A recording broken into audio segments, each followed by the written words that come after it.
Dear स्टूडेंटों, online कक्षा में आपका स्वागत है। देखिए, मैं आपको बायोलॉजी के सिलेबस के बारे में बता देता हूं। हमारी पुस्तक में 10 यूनिट हैं। बायोलॉजी की बॉटनी की जो फर्स्ट यूनिट में है उसमें 4 चैप्टर हैं, जिनमें से हम पहले चैप्टर का यहाँ अध्ययन करेंगे। देखिए, फर्स्ट चैप्टर का नाम है रिप्रोडक्शन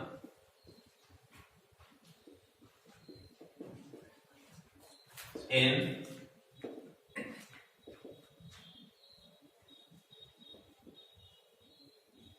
एंजियोस्पर्मिक प्लांट्स। मतलब आवृतबीजी पादपों में जनन। देखिए, जनन को हम यहां सबसे पहले समझेंगे कि जनन क्या है। जनन का अर्थ है सजीवों द्वारा अपने समान संतति उत्पन्न करने की प्रक्रिया को जनन कहते हैं, लेकिन वो संतति जननक्षम होनी चाहिए। जननक्षम का अर्थ है जनन करने योग्य। आवृतबीजी पादपों में एंजियोस्पर्मिक जो प्लांट्स होते हैं, इनमें रिप्रोडक्शन जनन 2 प्रकार से होता है। नंबर फर्स्ट, एक तो होता है अलैंगिक जनन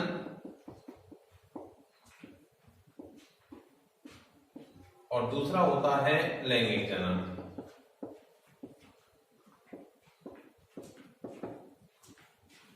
इन दोनों प्रकार के जननों का हम यहां विस्तृत रूप से अध्ययन करेंगे। सबसे पहले अलैंगिक जनन को समझेंगे हम कि अलैंगिक जनन क्या है। इस प्रकार के जनन में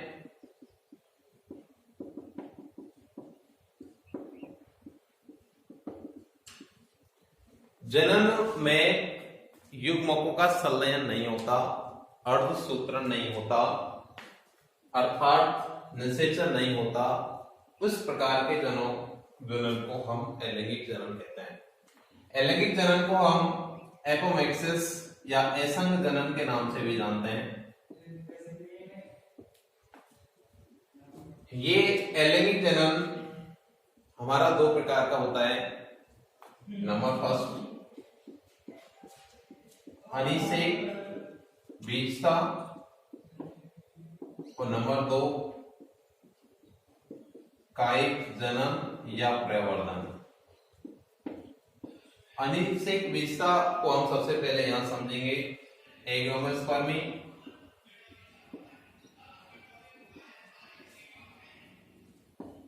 और कायिक जनन वेजिटेटिव रिप्रोडक्शन।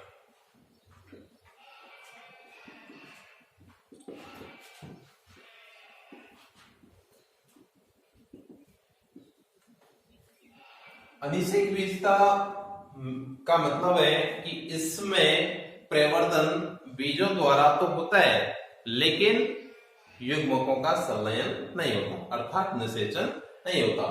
एंजियोस्पर्मी में ए का अर्थ यहां हम समझेंगे। ए का अर्थ होता है बिना या रहित, और गेमस का अर्थ होता है निषेचन, और स्पर्मा का अर्थ होता है बीज। अर्थात इसमें जो प्रवर्धन होता है वो बीजों द्वारा होता है, लेकिन इसमें युग्मकों का संलयन नहीं होता। इसलिए इस जनन को कहते हैं हम अनिषेक बीजता। अब हम अध्ययन करेंगे कायिक जनन का, जो अलैंगिक जनन का दूसरा प्रकार है। देखिए, इस प्रकार के जनन में जो रीजेनरेशन होता है पौधों में, जो पुनरुत्भवन होता है, वो बीजों के अतिरिक्त तो पादप के कायिक भाग या वेजिटेटिव पार्ट्स या वेजिटेटिव ऑर्गन्स, कायिक अंगों के द्वारा होता है। बीजों के अलावा पौधे के कायिक भागों में हम शामिल कर सकते हैं। नंबर फर्स्ट, स्टेम, तना, नंबर सेकंड पे हम शामिल कर सकते हैं रूट्स, मूल। नंबर थर्ड पे लीव, पत्ती। और नंबर 4 पे हम शामिल कर सकते हैं जननांग।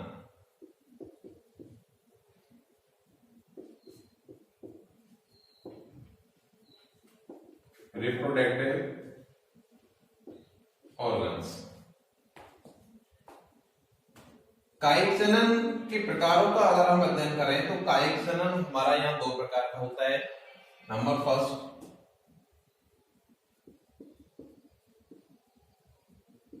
प्राकृतिक कायिक जनन। नंबर सेकंड, कृत्रिम कायिक जनन।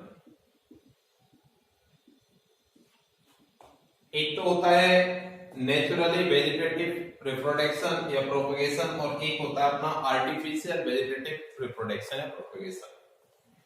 प्राकृतिक कायिक जनन में हम तना को, मूल को, पत्ती को या किसी पादप जननांग को काम में ले सकते हैं। और कृत्रिम कायिक जनन में नया पादप विकसित करने की कुछ आर्टिफिशियल मेथड होते हैं, उनको काम में लिया जाता है। तो प्राकृतिक कायिक जनन हम सबसे पहले पढ़ेंगे, और प्राकृतिक कायिक जनन में हम सबसे पहले तना द्वारा कायिक जनन पढ़ेंगे। तो सबसे पहले हम पढ़ते हैं स्तंभ द्वारा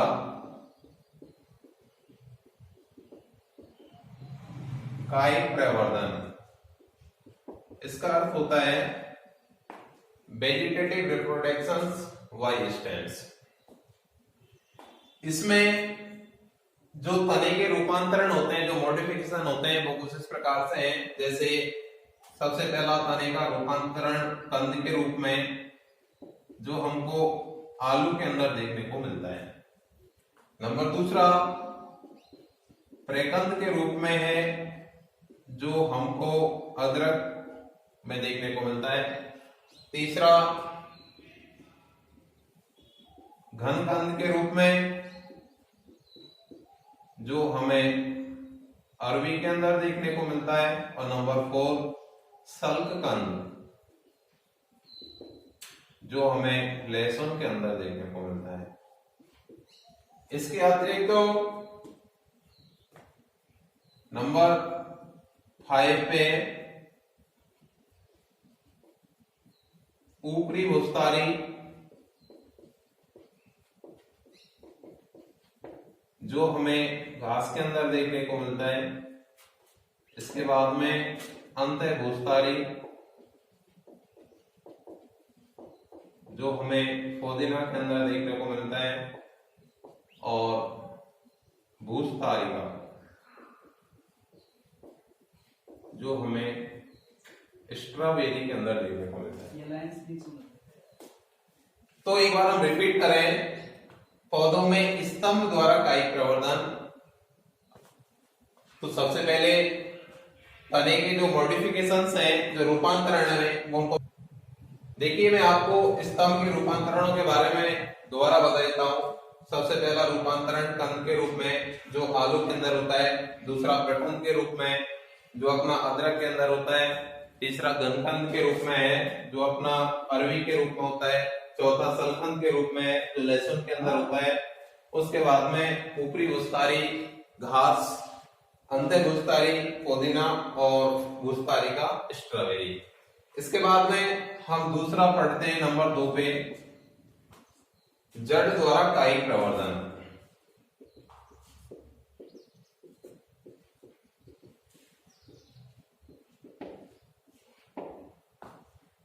वेजिटेटिव प्रोपगेशंस बाय रूट। तो देखिए, जड़ द्वारा कायिक प्रवर्धन में इसमें जो ट्रवस रूट्स होती हैं, जो कंदीय मूल्स होती हैं, वो अपस्थानिक कलिकाओं का निर्माण करती हैं। और वो अपस्थानिक कलिकाएं मातृ पादप से अलग होकर नया पादप विकसित करती हैं। जड़ द्वारा कायिक प्रवर्धन हमें देखने को मिलेगा शकरकंद के अंदर और डहेलिया के अंदर। नंबर 3 पढ़ते हैं हम पत्ती द्वारा कायिक प्रवर्धन।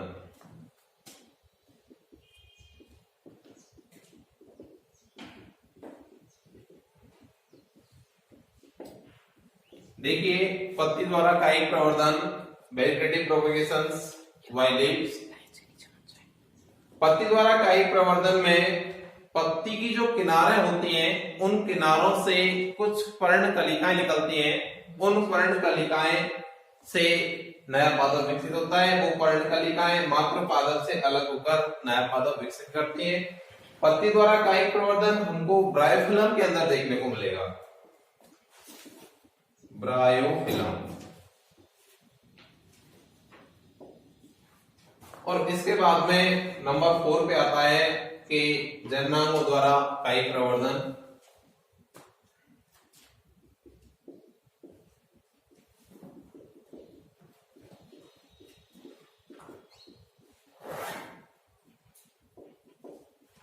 Vegetative reproductions by reproductive organs, जनन अंग।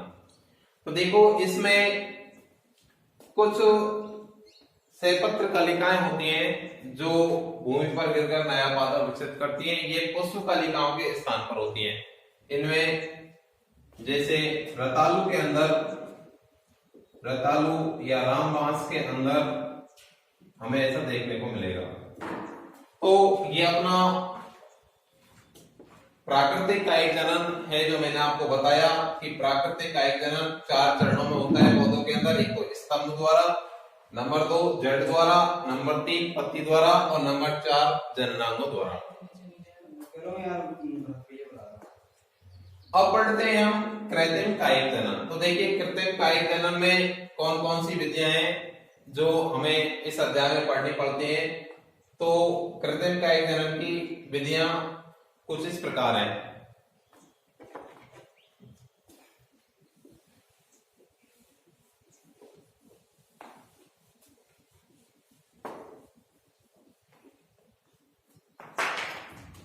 सबसे पहली विधि कर्तन, जिसको हम कटिंग्स बोलते हैं। ये विधि 2 प्रकार की होती है, आप ध्यान दें। सबसे पहले स्टेम कटिंग, जिसे हम कहते हैं स्तंभ कर्तन, और नंबर 2 रूट कटिंग, जिसको कहते हैं हम मूल कर्तन।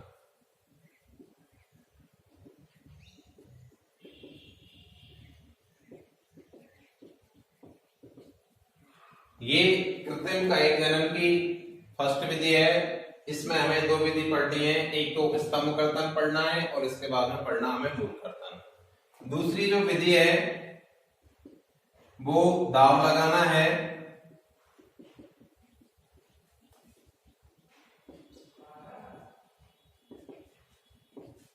जो लेयरिंग मेथड है, तो एक तो इसमें आता है अपना वायु दाव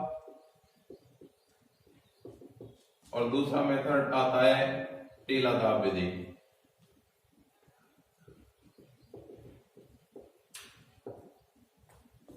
और तीसरा जो मेथड है वो अपना रोपण है, जिसे ग्राफ्टिंग कहते हैं।